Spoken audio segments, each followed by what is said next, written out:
종교개혁과 농민전쟁 1932년 8월 8일 이미 르네상스 이전부터 제후와 인민은 모두 로마 교회의 압박을 느끼기 시작했으며 조금씩 불평을 토로하고 의문을 제기하기 시작했다. 프리드리히 2세는 공공연하게 교회와 논쟁을 벌여 파문을 당하고도 별로 걱정도 안 했다. 이 의혹과 반항의 징조를 느낀 교회는 경로하여 전 유럽에서 이단으로 몰린 남자들과 만연하고 고발당한 여자들을 화형에 처했다. 프라하의 얀 후스가 속임수에 넘어가 화형을 당하자 보헤미아의 그 신자들이 반란을 일으켰고 대지주로서의 교회에 대한 농민들의 반감이 첨가되었으며 교회의 거대한 소유지를 탐욕스럽게 바라보고 있던 여러 제후들은 이기적 동기에서 이것을 선동했다. 서적, 즉 성서의 인쇄는 타오르는 불에 기름을 부은 격이 되었다. 16세기 초에 로마 교회에 대한 반란의 대지도자가 된 마르틴 루터는 로마를 방문하다 교회의 호사스러운 사치와 타락에 정이 떨어진 젊은 성직자였다. 그가 지도한 종교적 항쟁은 확대 일로에 있었으며 마침내 로마 교회를 양분하고 다시 서구를 종교적 정치적으로 두 개의 진영으로 분열시켰다. 러시아의 회랍 정교회와 동유럽은 이 분쟁에 참가하지 않았다. 로마는 그 자체가 참된 신앙과는 거리가 멀어졌음이 폭로되고 말았다. 이렇게 해서 프로테스탄트의 반란이 시작되었다. 그것은 로마의 여러 교조에 프로테스트, 즉 저항했기 때문에 프로테스탄트라 불린다. 이때를 기점으로 서구의 그리스도교는 두 개의 종파, 즉 로마 가톨릭과 프로테스탄트로 양분되었다. 그리고 프로테스탄트는 다시 많은 분파로 갈라졌다. 이 반교회 운동을 종교개혁이라고 한다. 이것은 교회의 부패 및 권위주의에 대한 민중폭동이었다. 또 많은 제후들은 그들을 지배하려 하는 교회의 의도를 분쇄하려 했으며 그들 정부에 대한 교황의 간섭에 심한 분노를 느껴왔다.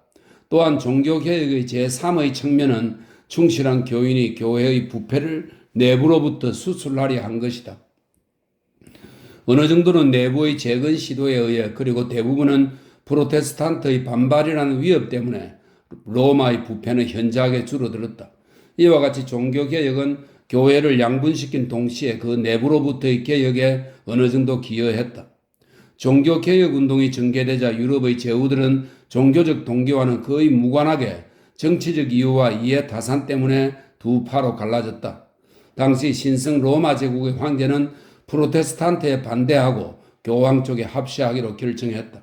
그러나 독일의 작은 제후들은 대부분이 프로테스탄트에 동조해서 독일은 로마파와 루터파로 갈라지게 되었다. 영국에서는 잦은 결혼으로 유명한 헨리 8세가 프로테스탄트라기보다는 오히려 자신의 중앙 집권을 위해 교황에 반대하게 되었다. 그는 교회 재산에 눈독을 들이고 교황과 인연을 끊은 다음 사원, 수도원, 교회가 가지고 있던 막대한 소유지를 전부 몰수했다. 교황과 인연을 끊은 개인적인 이유는 본처와 이혼하고 새 아내를 맡기 위해서였다. 루터가 위대한 프로테스탄트로서 로마의 권위에 대항했다고 해서 그가 종교상의 위대한 마음을 가졌다고 생각해서는 안 된다.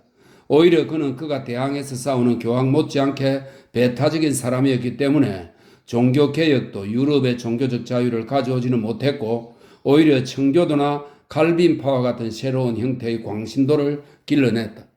칼빈은 후기 프로테스탄트 지도자의 한 사람으로 뛰어난 조직가였으며 얼마간은 제네바시를 지배하고 있었다. 칼빈은 매우 배타적인 사람으로서 오직 자기와 의견이 맞지 않는 자유사상가였다는 이유만으로 많은 사람들을 화형에 처했을 정도였다. 루터나 프로테스탄트는 인민대중의 큰 지지를 받았다. 당시 인민대중은 로마 교회에 대해 강한 반감을 가졌고 농민은 비참하기 짝이 없는 상태였기에 폭동을 자주 일으켰다. 독일에서 일어난 소규모 농민 폭동이 확대되어 본격적인 농민 전쟁으로까지 발전했다.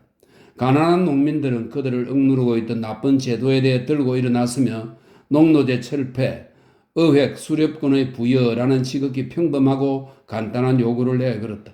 그러나 그것조차도 여지없이 거절당하고 독일의 제후들은 온갖 야만성을 발휘하여 농민 탄압을 시도했다. 그러면 루터는 어떤 태도를 취했을까? 그는 가난한 농민의 입장에서 그들의 공정한 요구를 지지했던 것일까? 아니다. 농노제의 철폐라는 농민의 요구를 보고 루터는 이렇게 말했다. 이 조항은 만인을 평등하게 만들어 그리스도의 정신적 왕국을 실제 현세의 왕국으로 개조하려는 것이다. 그런 것은 불가능한 것이다. 지상의 왕국은 인간의 불평등 없이 존재할 수는 없다. 어떤 사람은 지주고 나머지 사람은 농노며 또 어떤 사람은 임금이고 어떤 사람은 신하가 되어야 한다라고. 그는 농민을 저주하고 농민 반란군을 죽일 것을 호소했다. 공공연하게 혹은 은밀하게 농민 반도들을 죽일 수 있는 사람이면 누구나 그들을 죽이게 하라. 대체로 반도들은 유해에 유독하며 그들은 악마의 화신이라는 점에서 그들보다 더한 것은 존재하지 않는다는 것을 명심하라. 그들은 농민 반도들을 죽이기를 마치 미친 개를 때려잡듯이 해야 한다.